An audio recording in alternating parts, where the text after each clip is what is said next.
Je vous le disais en titre, la passion de l'horlogerie est toujours bien vivante dans la région. Pour preuve, la 9e édition de l'Horlotroc a encore attiré beaucoup de monde aujourd'hui au Fin dans le Haut-Doubs, et ce, toutes générations confondues, car les jeunes étaient eux aussi au rendez-vous, comme l'ont constaté Michel Buzon et Laurent Brocard. Plus le temps tourne et plus l'Horlotroc semble trotter comme à la première jeunesse. Du reste, collectionneurs éclairés et curieux, nostalgiques, ont été rejoints par le ressort de la nouvelle génération. On a énormément de jeunesse.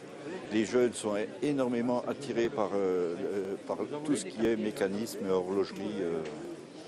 Et ça fait plaisir à voir. Alors, je vais vous faire une recommandation quand même.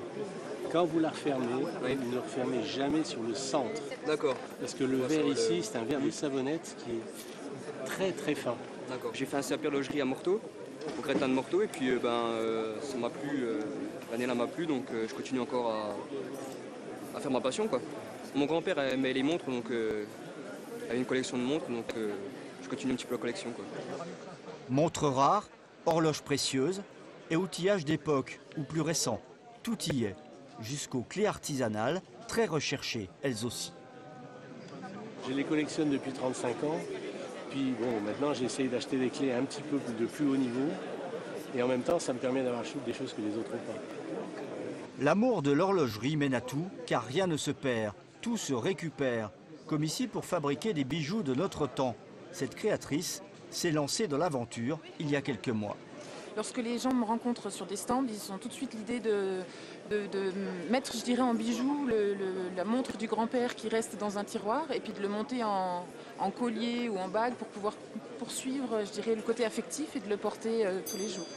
L'an prochain, l'Horlotroc fêtera déjà ses 10 ans. Quand on aime, on ne voit pas le temps passer. Et notre invitée de ce dimanche soir est Evelyne Ternant. Bonsoir, vous êtes économiste, spécialiste de l'horlogerie et aussi secrétaire régionale du PCF. On y viendra tout à l'heure, on commentera avec vous l'actualité de la semaine dans un instant. Mais cet engouement pour l'horlogerie, y compris des jeunes générations, c'est quand même le signe que ça représente toujours quelque chose dans la région? Oui, d'abord la montre est un objet de passion. Elle a une fonction qui n'est pas strictement utilitaire. Elle a d'abord une dimension esthétique très forte. Une dimension symbolique aussi, c'est l'objet qui marque le temps, pour lequel on regarde la vie s'écouler. Et puis, il y a l'intérêt pour l'intérieur de la montre, le mouvement mécanique, comme pour son esthétique. Donc, il y a une transmission de génération en génération, y compris de l'objet lui-même. Tout à fait. Et je pense que c'est un facteur d'optimisme sur le maintien de la montre comme objet d'intérêt pour beaucoup de jeunes. Et malgré les montres connectées? Alors, la montre connectée fait une entrée en masse dans le marché, hein, mais sans doute qu'elle laissera quand même de la place pour la montre traditionnelle. Merci Evelyne Ternant. Restez avec nous. Et avant de commenter ensemble l'actualité avec notre invité, je vous propose de regarder la première partie de notre zapping de la semaine. L'épidémie arrive avec 3 mois d'avance cette année. Déjà plus de 800 cas en Bourgogne-Franche-Comté.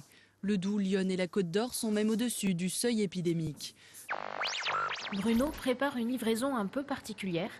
Il dépose des compositions directement sur les tombes. Cela fait 3 semaines qu'il travaille pour la Toussaint. Il a déjà fait plusieurs livraisons pour des clients qui ne peuvent pas se déplacer. Aujourd'hui, nous ne pouvons pas concurrencer les grandes surfaces. Donc ce que nous savons faire, c'est du service. Le service, surtout aujourd'hui avec les personnes âgées qui ont du mal à se mouvoir. On nettoie leurs tombes, on amène leurs chrysanthèmes, elles n'ont plus qu'à arriver, c'est très simple pour elles. Attendre. Les salariés de Logo ne font plus que ça depuis des mois.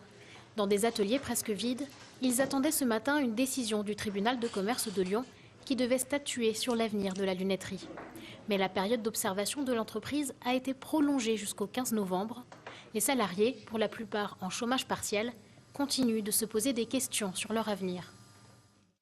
Evelyne Ternant, je m'adresse à l'économiste mais aussi à la femme politique engagée au Parti communiste. On vient de voir les difficultés du lunetier Logo dans le Jura. Est-ce que comme pour l'horlogerie à une autre époque, on va voir disparaître comme ça nos savoir-faire dans la région inéluctablement? S'il n'y a pas une réaction politique forte, sans doute qu'il y a des risques importants. Cela prouve que la politique du gouvernement actuel qui consiste à baisser les charges sociales et à donner des cadeaux aux entreprises est inefficace. Parce que le problème, ça n'est pas le coût du travail en France. C'est d'abord les prédations des actionnaires qui prélèvent des dividendes et qui ne les remettent pas dans l'industrie. C'est aussi l'attitude des banques qui ne financent absolument pas l'industrie. Et surtout pas les petites entreprises. Une désindustrialisation inéluctable ? Il faut absolument des bases industrielles. On ne relèvera pas l'emploi en France et on ne redynamisera pas l'économie sans une base industrielle forte, car les services dépendent aussi de l'industrie. Et il n'y a pas aujourd'hui de politique industrielle au sens fort du terme, c'est-à-dire des objectifs cohérents de reconquête industrielle. Vous diriez la même chose pour Alstom, Peugeot Scooter ? Alors c'est pareil. Bon, Alstom, il y a eu les décisions catastrophiques des actionnaires, des opérations boursières, des fusions et une absence de défense de l'industrie. Et il y a aussi, naturellement, dans cette affaire-là, les décisions européennes de concurrence à tout va, qui s'opposent à la politique industrielle. Restez avec nous, Evelyne Ternant. On regarde ensemble la seconde partie de notre zapping. Quand j'ai développé, j'ai vraiment mis ce balancier à midi parce que c'est la partie qui oscille très vite. Donc visuellement, avec les effets de lumière dessus, ça reflète et ça attire l'œil. De l'innovation que l'horloger voulait absolument voir réalisée côté français de A à Z, du boîtier au mouvement en passant par les aiguilles ou encore le bracelet. Alstom, c'est une entreprise avec un savoir-faire, avec une tradition ouvrière. Alstom travaille très bien. Des décisions ont été prises dans le passé que je ne partage pas.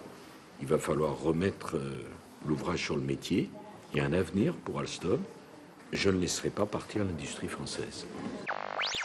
27 Érythréennes, 2 Soudanaises et une Éthiopienne. Elles ont entre 13 et 17 ans et vont rester là 3 mois. Le temps d'étudier chaque cas, c'est ce qu'on leur a dit à la sortie de leur bus en provenance de Calais. Quelqu'un nous a dit ça, mais je n'en sais rien. C'est bien d'être ici. Je n'en sais rien. Vous voulez aller en Angleterre ? Oui. Alors Evelyne Ternant, on vient de voir cette semaine la naissance de cette marque de montres franc-comtoises haut de gamme.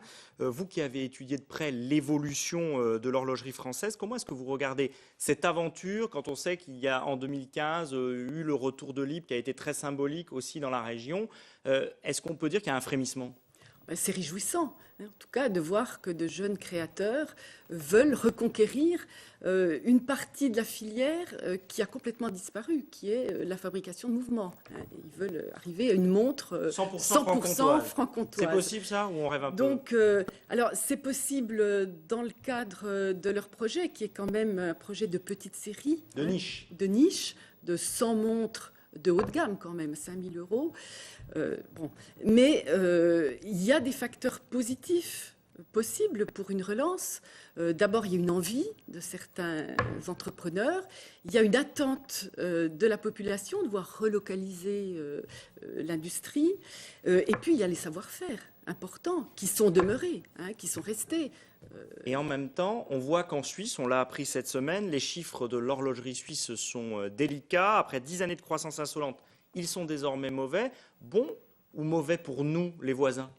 Alors, la difficulté de l'industrie suisse est due en partie à la montée de la montre connectique, dont nous parlions tout à l'heure, et au fait qu'il y a donc aujourd'hui des surcapacités en Suisse, ce qui rend évidemment difficile l'espérance d'une relance de la production horlogère franc-comtoise dans les mouvements, puisqu'il y a une surcapacité en Suisse. En même temps, comme on le voyait tout à l'heure, le fait que des entrepreneurs cherchent la tradition peut permettre effectivement de développer ici ou là des niches intéressantes. Evelyne Ternant, vous êtes aussi secrétaire régionale du Parti communiste français et l'actualité, c'était la conférence nationale du PCF à laquelle vous participiez hier à Paris, qui a refusé de se rallier à Jean-Luc Mélenchon pour la présidentielle.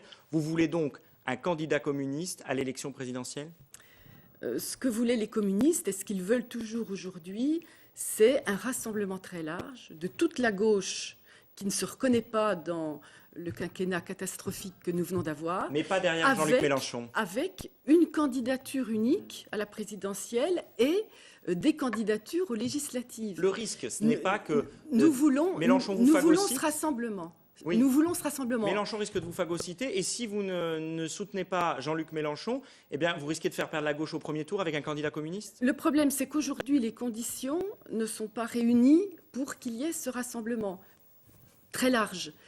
Puisqu'il y a d'un côté la France insoumise, de l'autre côté les communistes, de l'autre côté les écologistes et de l'autre côté les socialistes. On suivra avec attention dans les prochaines semaines. Merci Evelyne Ternand d'avoir répondu à ces questions, et c'est l'heure de notre rendez-vous historique.